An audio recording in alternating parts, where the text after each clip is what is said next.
Bienvenidas y bienvenidos, estimados alumnos de segundo de secundaria. Estamos en la sesión de Aprende en Casa 2 de la asignatura de Ciencias Física. En esta ocasión nos acompaña la profesora Nora Alejandra Peña, quien nos apoyará en el desarrollo del tema. Bienvenida, profesora Nora. Gracias, Enrique. Me da mucho gusto poder participar en esta sesión. Les envío un cordial saludo a todas las alumnas y alumnos que nos acompañan. La sesión de hoy se titula ¿Ser o no ser materia? Los materiales que vamos a utilizar para esta sesión son lápiz y goma, colores y cuaderno. Les sugerimos que a manera de evidencia elaboren un mapa mental en el que consideren los siguientes puntos. ¿Qué es la materia? Clasificación de propiedades de la materia. ¿Qué es la masa? ¿Qué es el volumen? ¿Qué es la densidad? Para facilitar este trabajo, no olviden tomar notas de las ideas principales, de sus reflexiones y de las preguntas que surjan durante el desarrollo del tema. Bueno, si ya tenemos todo listo, entonces, ¿qué le parece, maestra, si comenzamos? Enrique, ¿podrías examinar estas imágenes y mencionar qué tienen en común? No sé. Los colores son diferentes. Los materiales son diferentes. Ay, maestra, le seré franco. No puedo identificar ninguna relación entre todos esos objetos. Es difícil relacionarlos con base en forma o tamaño. Si los relacionas basándonos en su constitución, podemos decir que todos los objetos están constituidos de materia. Ay, maestra, qué interesante, pero sigo con la misma duda porque no sé qué es materia. Qué bueno que lo mencionas, Enrique, ya que es un concepto importante en ciencias, así que es necesario estudiarlo detalladamente. Por ello invitamos a nuestras estimadas alumnas y alumnos a observar el siguiente video. Parece que estos chicos han hecho una gran labor de limpieza, pero no solo eso, a los materiales les han dado un orden. ¿Por qué los agruparon así? ¿Acaso será por su forma o su consistencia? ¿O tal vez por su peso? Si observan con atención, fueron agrupados por características que reflejan algunas propiedades de la materia. Todos los objetos a nuestro alrededor están hechos de materia, cuya primera definición es todo aquello que ocupa un lugar en el espacio. La masa es una medida de la cantidad de materia que contiene un objeto. No confundamos la masa con el peso, pues este es la fuerza con la que un objeto es atraído por la Tierra. En cualquier estado, ya sea sólido, líquido o gaseoso, los objetos tienen masa y ocupan un volumen.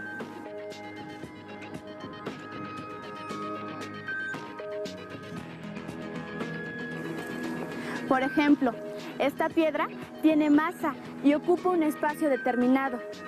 ¿Cómo sabemos cuánta masa tiene y cuánto espacio ocupa? Veamos la siguiente experiencia.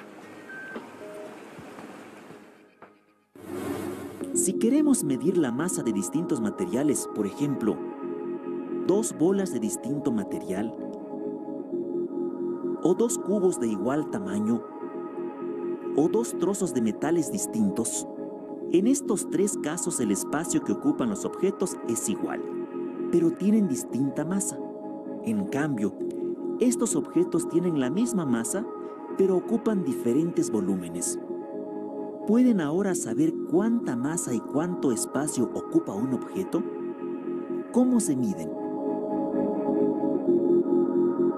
La masa se puede expresar en gramos o kilogramos, mientras que el volumen, que es el espacio que ocupa el objeto, se expresa en centímetros o metros cúbicos. Recordemos que la masa se mide con una balanza. Para conocer el volumen de un sólido de forma irregular, basta sumergirlo en un líquido y medir la cantidad de líquido desplazado. Los globos inflados con helio siempre suben cuando se sueltan. ¿Qué relación tiene este fenómeno con la masa y el volumen? ¿Por qué ocurre este fenómeno? Porque el gas es más ligero que el aire. Porque depende de la energía que contenga el globo. Porque el gas caliente hace que el globo se eleve. Porque el gas es más ligero que el aire. ¿Por qué es más ligero el helio? Bueno, esto sucede porque el helio tiene menor densidad que el aire, por lo tanto sube más rápido. Por la temperatura que lleva dentro del globo. Si conocemos tanto la masa como el volumen de un objeto, podemos conocer otra propiedad de la materia: la densidad del material del que está hecho el objeto.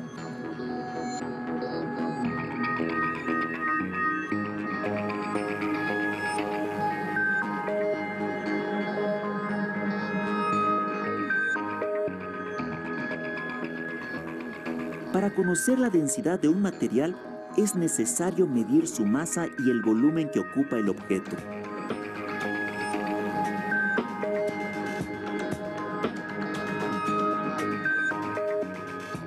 Por ejemplo, si tenemos 100 centímetros cúbicos de aceite de oliva y su masa es de 91.7 gramos, ¿cuál es su densidad? Exacto. Para obtener la densidad dividimos la masa del objeto entre el volumen del mismo. Así obtenemos que la densidad del aceite es de 0.917 gramos por centímetro cúbico. La densidad es una propiedad de la materia que tiene un valor definido para cada sustancia. ¿Podrían identificar cuándo un material es más denso que otro? Gracias por seguir con nosotros. Maestra, ¿nos puede ayudar para rescatar las ideas principales del video? Claro, Enrique. Para nuestras alumnas y alumnos que no lograron tomar notas durante el video, es la oportunidad de complementar sus apuntes. Iniciemos con la definición de materia.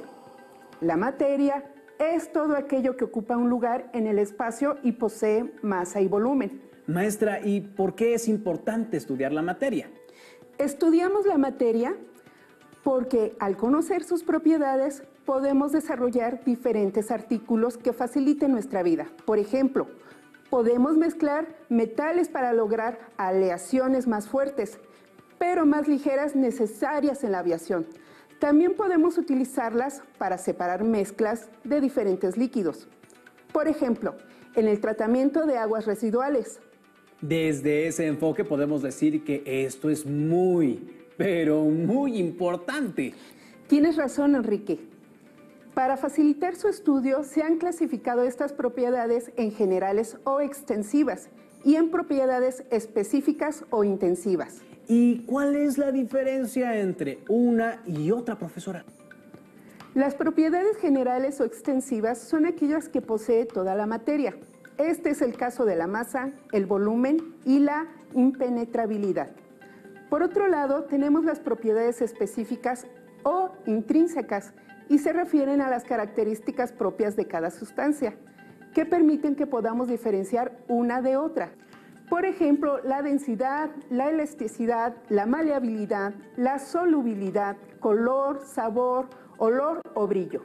Maestra, ¿qué le parece si repasamos lo visto en el video para disipar dudas de nuestras estimadas y estimados estudiantes y empezamos por explicar las propiedades extensivas, masa y volumen?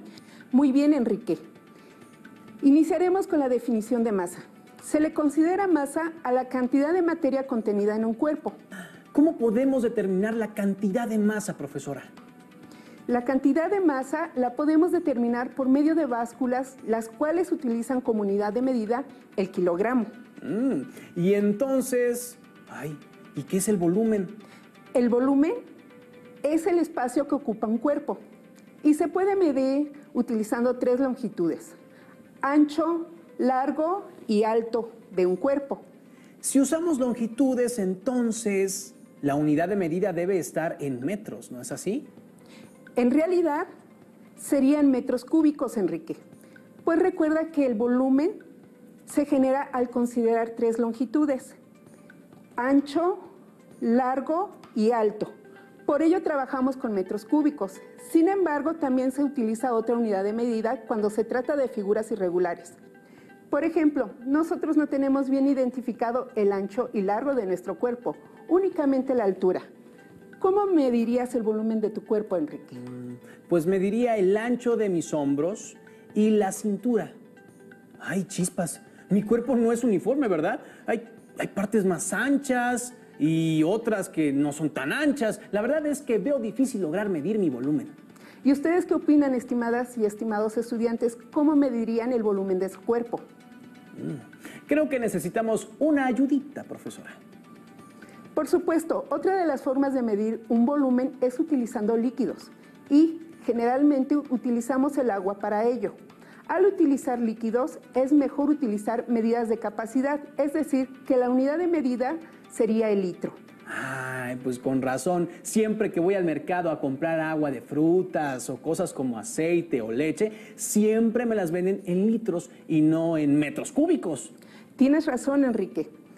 Esta unidad de medida es la más utilizada, pero continuemos con nuestro problema. Perfecto. Si vamos a utilizar líquidos, necesitamos un recipiente para contenerlo, ¿no es así? Muy bien, Enrique. Obviamente, el tamaño del recipiente dependerá del tamaño del objeto que quieras medir.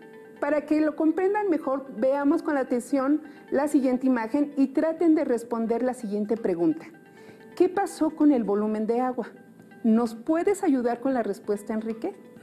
Claro que sí, maestra. Y mi respuesta es que el volumen de agua aumentó. Enrique, ¿esto te da una idea de cómo resolver el problema de medir tu volumen? Me gustaría hacerles la misma pregunta a nuestras estimadas y estimados estudiantes.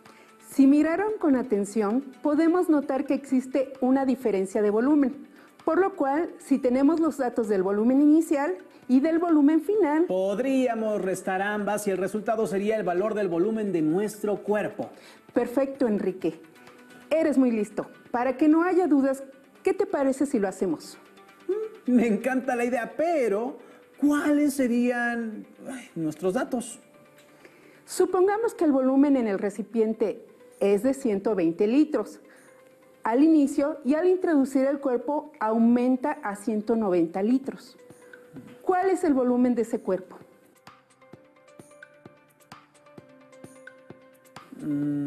Lo tengo. Si hicieron correctamente la resta, la respuesta es de 70 litros. Es correcta tu respuesta, Enrique. Considero que con esto las y los estudiantes que nos acompañan ya no tienen ninguna duda sobre las propiedades generales de la materia, es decir, masa y volumen. ¿Tú qué opinas, Enrique? Pues entendí muy bien la explicación y estoy seguro que también nuestras alumnas y alumnos. Perfecto, entonces ya podemos reflexionar sobre el ser o no ser. Les propongo que reflexionen sobre esta premisa y me respondan, ¿el aire es o no es materia? Uy, qué difícil pregunta, profesora. Pero creo que tengo la respuesta. Por lo que entendí, la materia debe tener masa y volumen. Como yo no veo la masa, esta no existe. Por lo tanto, el volumen tampoco. Entonces, mi respuesta es que el aire no es materia.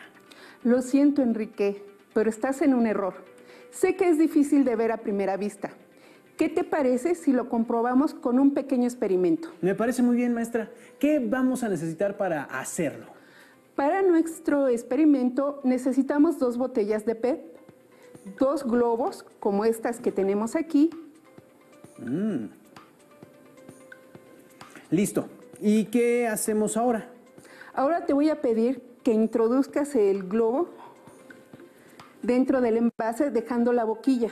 ¿Pero qué cree? Yo ya me adelanté y ya lo puse adentro. Muy bien. ¿Qué te parece si empezamos? Claro que sí. Enrique, yo también tengo mi botella. Lo siguiente es ver quién logra inflar el globo. ¿Podrás hacerlo en 2 intentos? Yo soy un experto inflando globos. Bueno, entonces intentémoslo contando hasta 3. 1, 2, 3.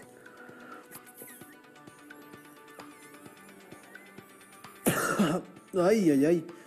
Yo creo que el globo tiene algo raro, pero lo volveré a intentar. Muy bien, comencemos de nuevo. 1, 2, 3. No sé qué pasó, pero no lo puedo inflar, maestra. Es mi turno, Enrique. ¿Me ayudas a contar? Por supuesto. Uy. 1, 2, 3. ¿Pero cómo lo puedo inflar? Cuando soplamos dentro del globo que está en la botella, este no se puede inflar porque aunque no lo vemos, hay aire dentro de la botella y este ocupa un volumen que no puede ser invadido al inflar el globo. Yo pude inflar el globo porque en la base de la botella existe un orificio, el cual permite que desaloje el aire contenido en la botella y permite que se infle el globo. Entonces mi respuesta anterior estaba equivocada. Así es, Enrique. Lo más importante de este experimento es que además de comprobar que el aire tiene volumen, comprobamos también la propiedad que se llama impenetrabilidad.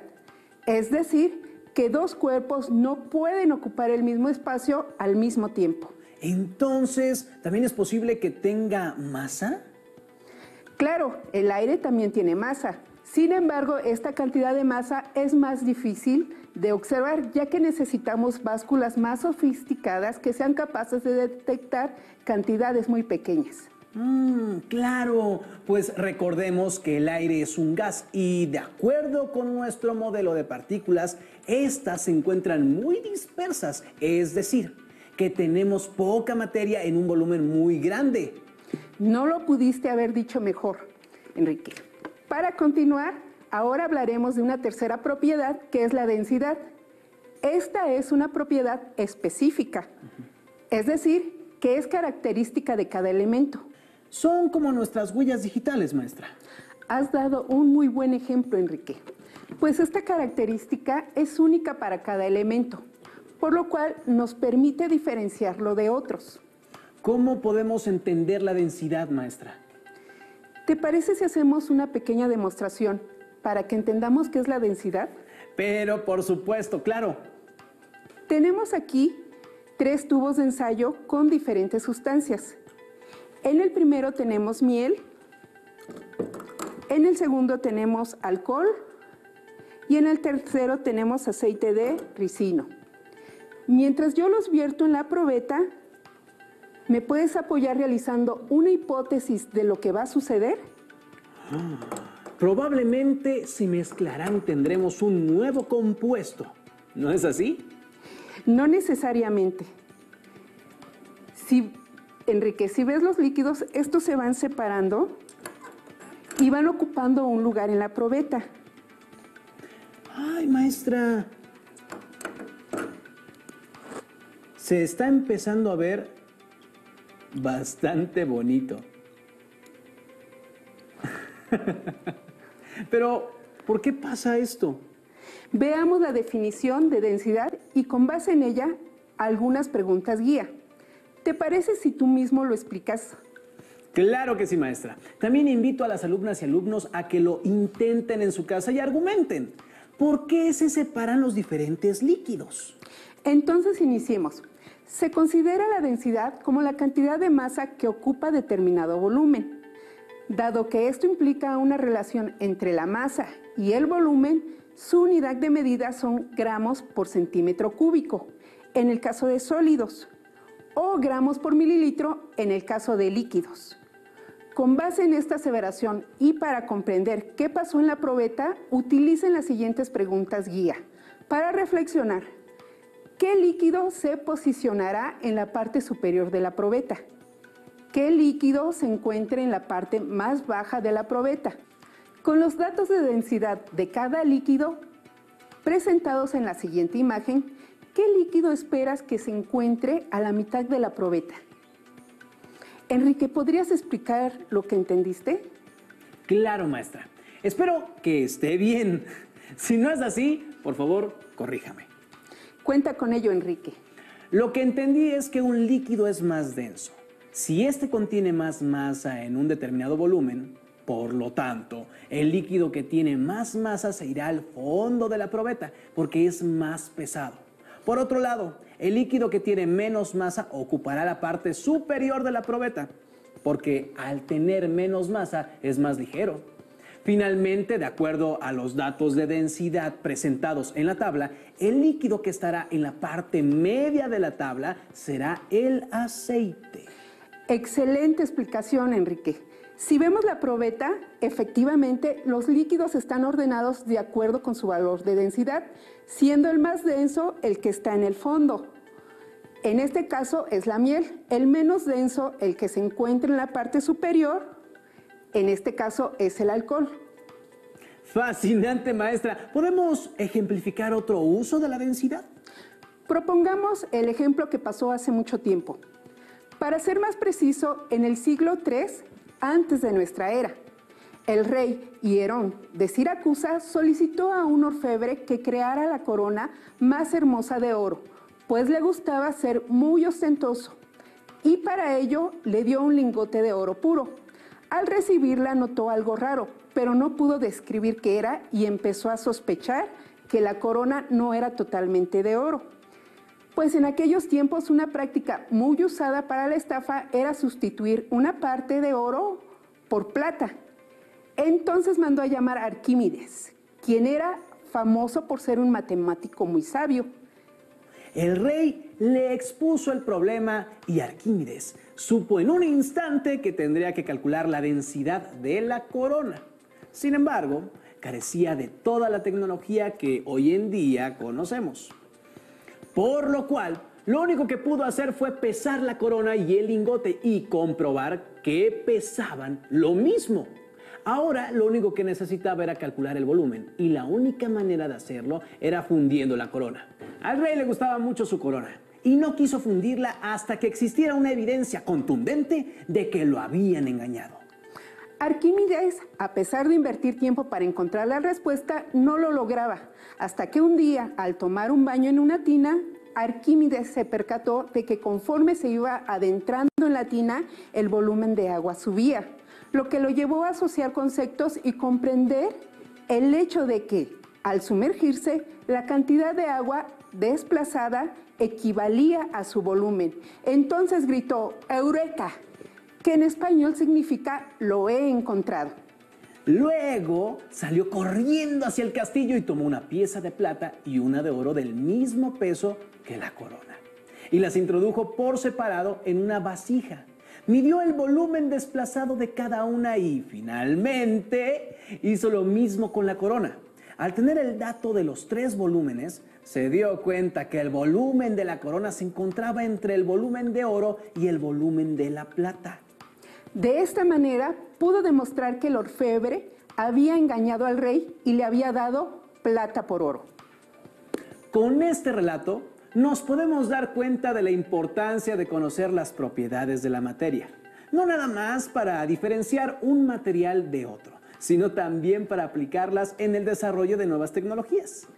Para terminar, les invitamos a que se reúnan con su familia y comenten alguna otra propiedad de la materia que utilizan en su vida cotidiana. Maestra Nora, le agradezco mucho su intervención en esta sesión. Y a nuestras estimadas alumnas y alumnos, les invito a encontrarnos en la próxima sesión. ¡Hasta pronto!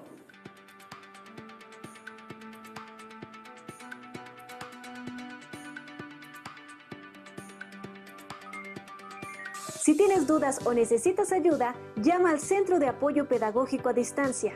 El número de teléfono para secundaria es el 55 36 01 71 23.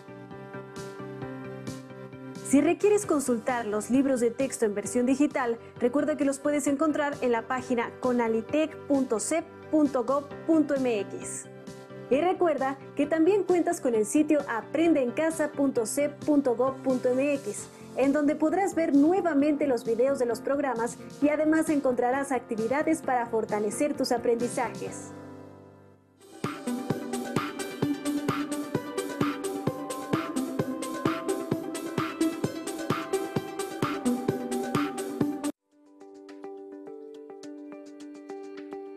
Esto es Pausa Activa Suma Minutos. Yo soy Yantú, entrenador especializado en niñas y niños.